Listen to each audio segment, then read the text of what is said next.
5, 4, 3, 2, 1, 0.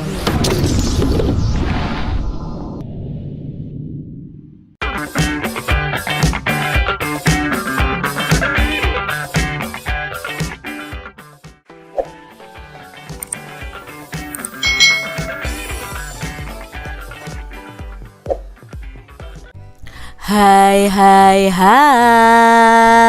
selamat datang di channel YouTube Kak Citra. Apa kabar adik-adik semuanya?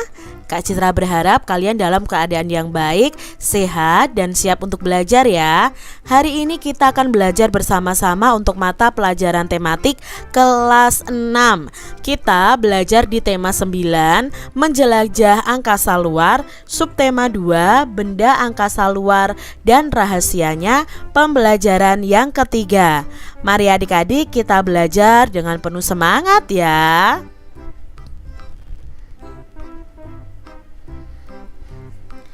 Adik-adik, saat ini manusia telah mampu mengamati luar angkasa dengan lebih detail dan cepat.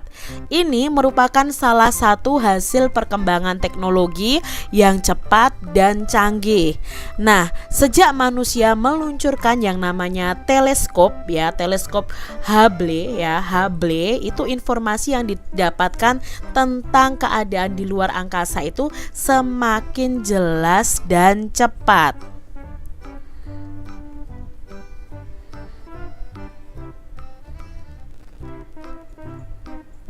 Perkembangan ilmu pengetahuan dan teknologi merupakan salah satu akibat dari modernisasi adik-adik. Perubahan yang terjadi karena modernisasi ini tampak dari benda-benda yang berteknologi yang kamu gunakan sehari-hari di rumah. Nah, coba diskusikan bersama dengan teman kalian mengenai alat atau benda apa saja yang merupakan hasil dari pengembangan teknologi. Misalnya, kamu menggunakan buku dan pensil untuk menulis dan mencatat. Pada zaman dahulu, orang itu menggunakan sebuah papan kecil dan menuliskannya dengan menggunakan kapur atau arang adik-adik. Namun saat ini kamu juga melihat orang menggunakan alat elektronik untuk mencatat dan tidak lagi menggunakan buku atau pena seperti biasanya. Itu karena adanya perkembangan teknologi adik-adik. Jadi peralatan yang kita pakai semakin hari akan semakin canggih. Nah, bersama dengan temanmu tentukan dulu kurang lebih 5 benda yang ada di sekitarmu. Lalu cari tahu nih bagaimana alat tersebut telah berkembang hingga saat ini dengan cara membandingkannya dengan alat yang memiliki kegunaan yang sama di masa yang lalu. Nah, setelah itu adik-adik, apakah yang dapat kamu simpulkan dari hasil diskusi tersebut? Nah, misalnya di sini adik-adik ya, pada teknologi sederhana masa lalu, orang itu berkomunikasi memakai kentongan. Tapi sekarang orang itu memakai alat komunikasinya adalah telepon seluler. Dulu orang itu alat transportasinya adalah pedati. Sekarang sudah ada mobil, sudah ada motor. Mobil aja semakin canggih. Sekarang ada mobil listrik adik-adik. Berikutnya, dulu manusia itu menulis itu memakai batu sabak ya untuk ditulisi, tapi sekarang memakai buku tulis. Nah, buku tulis sekarang berkembang pakai tablet. Kita bisa menulis di tablet. Lalu dulu mesin ketik untuk menulis, sekarang sudah berkembang lagi menjadi komputer, lalu menjadi laptop. Dulu laptop itu besar-besar yang dibawa kemana-mana berat, tapi sekarang disederhanakan bahkan bisa lebih kecil lagi adik-adik. Lalu dulu orang membajak sawah itu memakai bantuan atau tenaga kerbau atau sapi. Sekarang untuk membajak sawah itu menggunakan traktor. Nah, ini adalah 5 benda ya yang sama-sama kegunaannya tetapi berbeda. Ini ada teknologi sederhana di masa lalu dan ada teknologi yang modern adik-adik. Nah, adik-adik coba perhatikan di sini. Kesimpulannya apa? Oh, perkembangan teknologi itu terjadi karena kebutuhan manusia yang semakin beragam dan semakin cepat. Nah, modernisasi ini menjadi salah satu hal yang tidak bisa dihindarkan, namun masih dapat dihadapi dengan bijak. Jadi kita harus bijak ya menghadapi perkembangan teknologi yang ada. Adik-adik, modernisasi memang telah mempengaruhi gaya hidup masyarakat kita. Bagaimana sih modernisasi itu mempengaruhi budaya masyarakat kita? Mari kita baca bacaan berikut ini dengan seksama. Nah, di sini ada bacaan yang berjudul Modernisasi dan Budaya Masyarakat. Salah satu ciri masyarakat yang modern adalah sikapnya yang lebih terbuka terhadap sesuatu yang baru. Nah, keterbukaan ini memberikan kesempatan kepada masyarakat untuk menguji hal baru tersebut. Jika hal baru tersebut itu sesuai dengan norma yang ada, maka hal baru tersebut dapat dengan mudah akan diterima. Tetapi jika ada norma masyarakat yang tidak sesuai dengan hal baru tersebut, maka masyarakat akan menolaknya atau bisa juga menyesuaikannya, adik-adik. Sikap mental dan budaya suatu masyarakat itu sangat menentukan diterima atau ditolaknya suatu perubahan sebagai bagian dari modernisasi. Nah, sikap mental yang dapat menjadi pendorong modernisasi antara lain adalah rajin, tepat waktu, berani mengambil resiko, disiplin, mau bersaing, adil, jujur, toleran, dan peduli lingkungan. Modernisasi ini memengaruhi masyarakat untuk mempertahankan kebiasaan lamanya secara tradisi, lalu menggantikannya atau menyesuaikannya.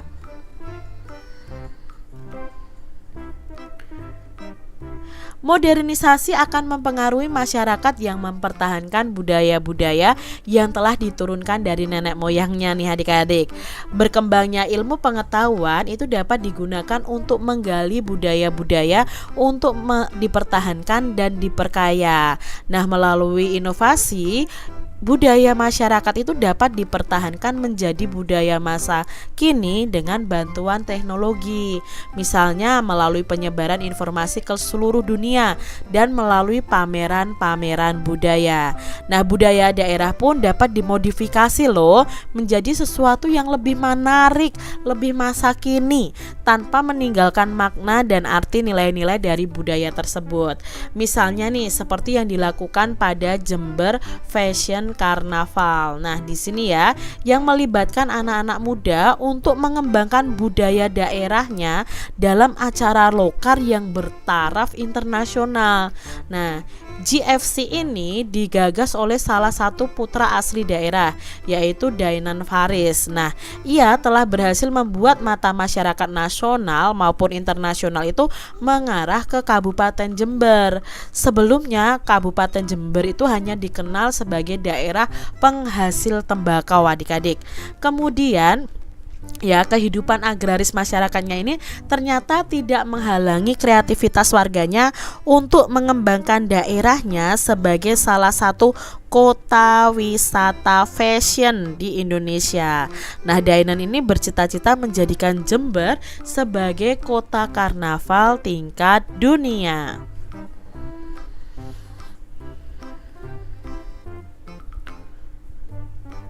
Festival ini dikemas dalam nuansa masa kini nih adik-adik. Nah, ini ya kostum-kostum festivalnya. Nah, tanpa meninggalkan budaya asli dari bangsa Indonesia. Festival ini mengusung tema-tema Nusantara. Nah, tema-tema tersebut bertujuan untuk menyampaikan pesan tentang keindahan dan keragaman budaya masyarakat Indonesia. Festival ini pun dapat dengan mudah mengundang para pemuda dan masyarakat untuk terlibat aktif dalam kegiatan ini. Peserta karnaval yang sangat beragam, mulai dari pelajar hingga ibu rumah tangga, mulai dari petani hingga pegawai kantoran, semua turut serta memeriahkan festival ini. Nah, bahan-bahan yang digunakan untuk festival pun merupakan bahan yang murah dan mudah didapat di daerah Jember. Ini ya, Jember Fashion Carnaval. Lakukan kegiatan berikut ini dengan memperhatikan instruksi yang diberikan adik-adik. Nah, kalian bisa lakukan kegiatan ini bersama dengan teman-teman kalian ya. Membuat ringkasan. Nah, dengan menggunakan bacaan di atas ya dan sumber informasi lainnya yang sesuai, kalian bisa membuat ringkasan dalam bentuk yang paling kalian sukai. Misalnya berupa peta pikiran, bisa berupa tabel, poster atau gambar. Ringkasanmu sebaiknya memuat beberapa hal berikut ini. Nah, dalam meringkas itu ada hal-hal yang harus dimuat nih dalam bacaan tadi. Yang pertama, bagaimana modernisasi itu mempengaruhi gaya hidup dan cara berpikir masyarakat modern. Lalu yang kedua itu menjelaskan contoh sikap pengaruh modernisasi yang disebutkan dalam artikel. Contoh lain bisa juga kalian dapatkan dari sumber lain nih adik-adik. Lalu yang ketiga, tulisan dan gambar keseluruhan itu harus jelas dan mudah dibaca. Bisa kalian gunakan pensil warna atau spidol untuk memperjelas dan membuatnya lebih menarik. Nah, di sini Kak Citra membuatnya dalam bentuk peta pikiran tentang modernisasi dan budaya masyarakat. Jadi, di sini ciri masyarakat modern itu sikapnya terbuka terhadap sesuatu yang baru. Ya, nah karena terbuka ini perlu diuji. Nah, kalau diuji mudah menerima jika sesuai norma dan menolak atau menyesuaikan jika tidak sesuai dengan norma. Nah, di sini sikap mental yang diharapkan adalah rajin, tepat waktu, berani mengambil resiko ya, disiplin, bersaing. Nah, di sini akan mempengaruhi sikap mental ini, yaitu mempertahankan kebiasaan lamanya secara tradisi dan menggantikannya serta menyesuaikannya. Contohnya adalah Jember Fashion Carnaval, di mana tradisi ya itu diubah sesuai dengan perkembangan masa kini. Adik-adik, buatlah clipping dampak modernisasi terhadap budaya masyarakat. Nah, ini bisa kalian lakukan secara berpasangan nih adik-adik ya. Kumpulkan paling sedikit satu artikel nih atau gambar dari surat kabar, majalah atau media lainnya. Nah, artikel dan gambar yang digunakan itu harus menjelaskan pengaruh modernisasi terhadap budaya masyarakat Indonesia. Nah, seperti yang kamu pahami di artikel tadi, kegiatan sebelumnya jangan lupa untuk mencantumkan sumbernya adik-adik. Buatlah clipping kalian semenarik mungkin untuk mengundang orang lain membacanya. Jadi kalian buat clipping ya adik-adik ya. Tulislah kesimpulanmu tentang pemahaman yang kamu dapatkan tentang pengaruh modernisasi terhadap budaya masyarakat, terutama masyarakat Indonesia. Nah, apa ya adik-adik ya pengaruhnya? Nah, pengaruh modernisasi ini terhadap perubahan budaya masyarakat Indonesia yaitu perubahan dari cara-cara tradisional ke cara-cara baru yang lebih maju yang dimaksudkan untuk meningkatkan kesejahteraan masyarakat.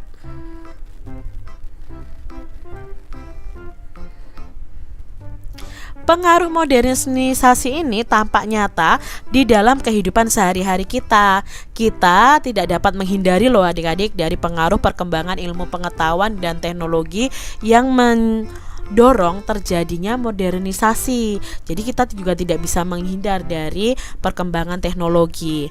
Nah, berbagai bukti perkembangan teknologi itu sudah ada di sekitar kita. Salah satunya adalah tempat Observatorium Bosca ya di Bandung. Nah, pernahkah adik-adik mengunjunginya? Nah, kita cari tahu ya adik-adik ya tentang Bosca ini. Nah, simaklah sebuah cerita tentang pengalaman berkunjung ke Bosca atau ke Bosca nih ya, berikut ini. Nah, ini kalian akan tahu tempat apa sih ini. Nah, yuk kita cari tahu bersama-sama adik-adik. Berkunjung ke Observatorium Bosca. Nah, di sini hari ini rombongan siswa kelas 6 sekolah Rima tiba di lokasi Observatorium Bosca. Nah, lokasi observatorium itu berada di Lembang, Bandung, Jawa Barat. Mereka itu sangat beruntung karena cuacanya cukup cerah adik-adik. Biasanya langit itu mendung dan gerimis sepanjang hari. Maklum, bulan Oktober biasanya memang musim hujan. Nah, observatorium ini hanya membuka kunjungan pada bulan-bulan tertentu, yaitu bulan April hingga Oktober. Menurut para astronom yang ada di sana, pada bulan-bulan tersebutlah langit wilayah Indonesia itu cukup cerah untuk melihat gugusan bintang tanpa tertutup awan, adik-adik. Selamat siang adik-adik, selamat datang di Observatorium Bosca, kata Kak Yani. Kak Yani adalah seorang mahasiswi Institut Teknologi Bandung atau ITB yang sedang melakukan penelitian di tempat itu. Wilayah observatorium memang wilayah penelitian para astronom Indonesia. Hari ini saya akan memandu kalian untuk melihat benda-benda yang ada di sini ya. Kakak meminta kalian untuk tidak meninggalkan rombongan selama kegiatan ini.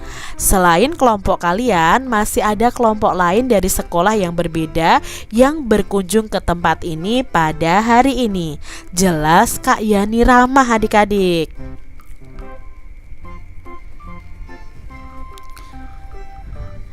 Rima dan teman-temannya mengangguk setuju, lalu mendengarkan semua penjelasan yang diberikan dengan saksama.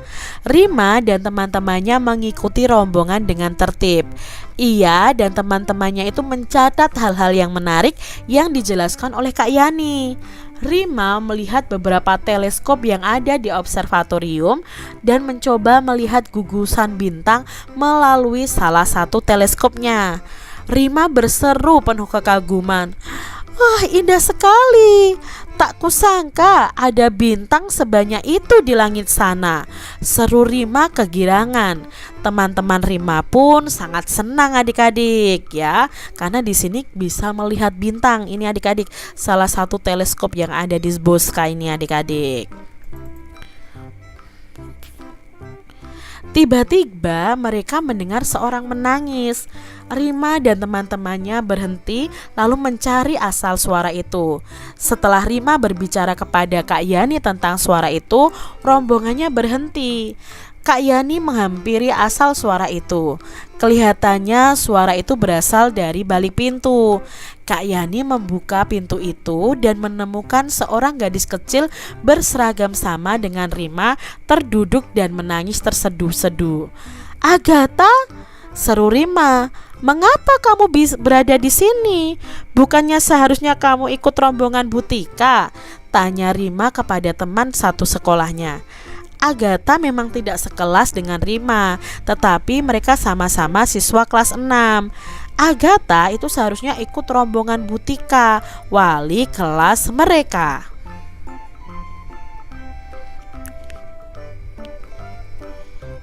"Oh Rima, terima kasih telah menemukanku. Aku pikir aku tidak akan bisa pulang kembali ke sekolah. Tadi aku pergi ke toilet dulu sebelum rombonganku berangkat. Karena terburu-buru, aku tidak sempat memberitahu Butika dan teman-teman lainnya bahwa aku sedang di toilet. Ketika aku kembali lagi, mereka sudah tidak ada," jelasnya sambil terseduh. "Jangan khawatir Agatha, Kak Yani akan mengantarmu kembali ke rombonganmu ya. Kak Yani sudah menghubungi pemandu kelompokmu dan memberitahu kalau kamu berada di sini. Di sini juga aman kok, kamu tidak perlu khawatir," hibur Kak Yani.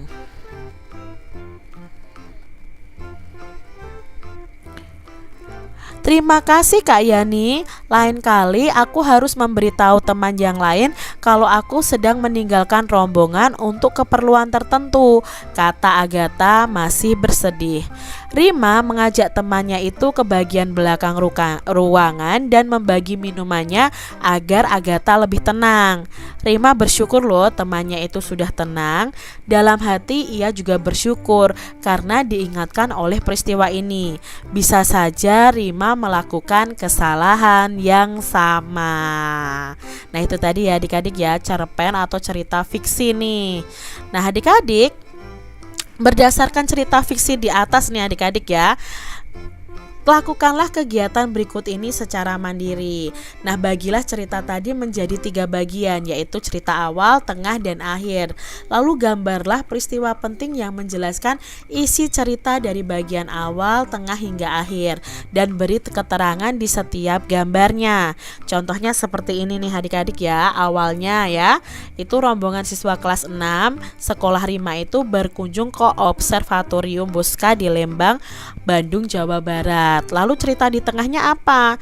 Nah, di dalam observatorium itu ada seorang ayah yang menangis. Ternyata itu adalah Agatha. Nah, Agatha ini salah satu teman dari Rima ini yang tertinggal dari rombongan. Lah, cerita akhirnya apa? Cerita akhirnya adalah ketika sambil menunggu Kak Yani menghubungi rombongannya, Rima ini membagi minuman dengan Agatha supaya Agatha lebih tenang. Nah, Rima bersyukur karena diingatkan dengan peristiwa tersebut. Nah, kalian bisa kembangkan lagi ya. Adik-adik, jika kamu adalah penulis cerita di atas dan kamu diberikan kesempatan nih untuk mengubah jalan ceritanya, bagian manakah yang ingin kalian ubah adik-adik? Lalu akan seperti apakah cerita di atas jika kamu ubah? Nah, coba adik-adik bisa tuliskan di buku tulis kalian masing-masing. Misalnya nih, menurut saya bagian yang saya ubah adalah bagian tengah, sehingga jalan ceritanya akan seperti di bawah ini misalnya ya. Nah, ini ceritanya kalau yang Kak Citra ubah yang di tengah. Rima yang berada di bagian belakang rombongan mendengar suara anak perempuan yang menangis. Rima berusaha mencari asal suara tersebut, sehingga tanpa sadar Rima juga ikut terpisah dari rombongannya. Rima memang akhirnya mengetahui suara anak yang menangis tersebut. Ternyata suara itu adalah suara Agatha yang juga terpisah dari rombongan kelasnya. Rima dan Agatha akhirnya sama-sama terpisah dari rombongan, sehingga kepanikan sempat melanda kedua siswa kelas 6 tersebut. Namun Rima tidak larut dalam kepanikan. Segera ia mengajak Agatha untuk mencari petugas observatorium dan meminta tolong di bagian informasi untuk memberitahukan keberadaan mereka kepada rombongan. Misalnya nih, ini jalan cerita yang Kak Citra ubah di bagian tengahnya.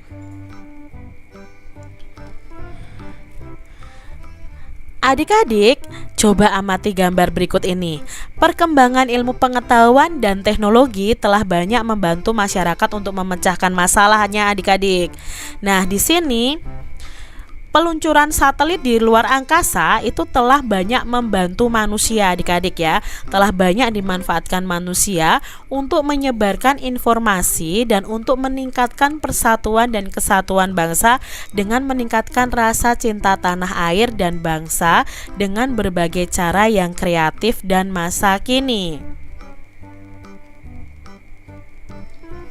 Bacalah artikel tentang upaya meningkatkan persatuan dan kesatuan berikut ini dengan seksama adik-adik.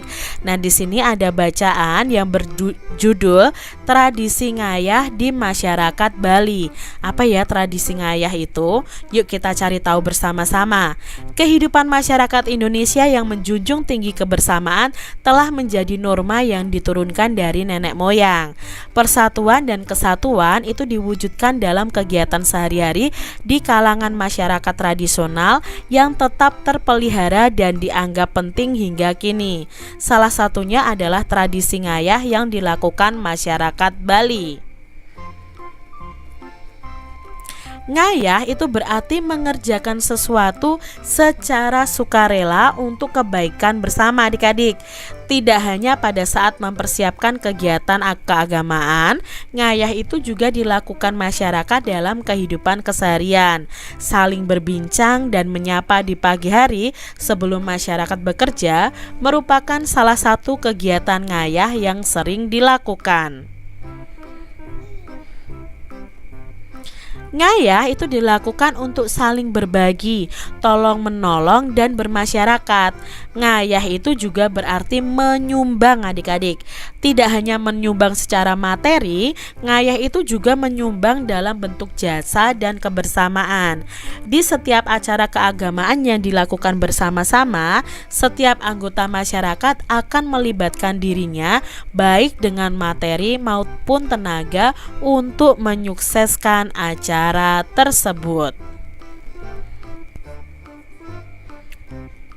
Banyak loh peristiwa di sekitar kita yang menunjukkan persatuan dan kesatuan bangsa. Contohnya ngayah tadi ya adik-adik yang ada di Bali. Nah, berdasarkan artikel di atas, bersama dengan temanmu cobalah untuk mencari tahu nih peristiwa apa saja yang menunjukkan persatuan dan kesatuan bangsa. Jelaskan juga bagaimana peristiwa-peristiwa itu berhubungan dengan sila-sila dalam Pancasila. Nah, kalian bisa diskusikan bersama dengan teman-teman kalian ya adik-adik ya. Bagaimana sikap persatuan dan kesatuan itu tercermin dalam kehidupan bermasyarakat. Nah, adik-adik bisa mencari artikel nih di majalah atau surat kabar yang menjelaskan tentang peristiwa persatuan dan kesatuan, lalu kalian hubungkan dengan sila-sila yang ada dalam Pancasila. Demikian tadi adik-adik pembahasan kita di tema 9, subtema 2, pembelajaran yang ketiga. Semoga video pembelajaran ini bermanfaat untuk adik-adik semuanya, dan sampai jumpa lagi di video pembelajaran Kak Citra selanjutnya. Tuhan memberkati. Jangan lupa tekan tombol subscribe, lalu tekan loncengnya, tekan juga tombol like, lalu share ke media sosial kalian. Jangan lupa untuk ikuti media sosial Kak Citra. Terima kasih.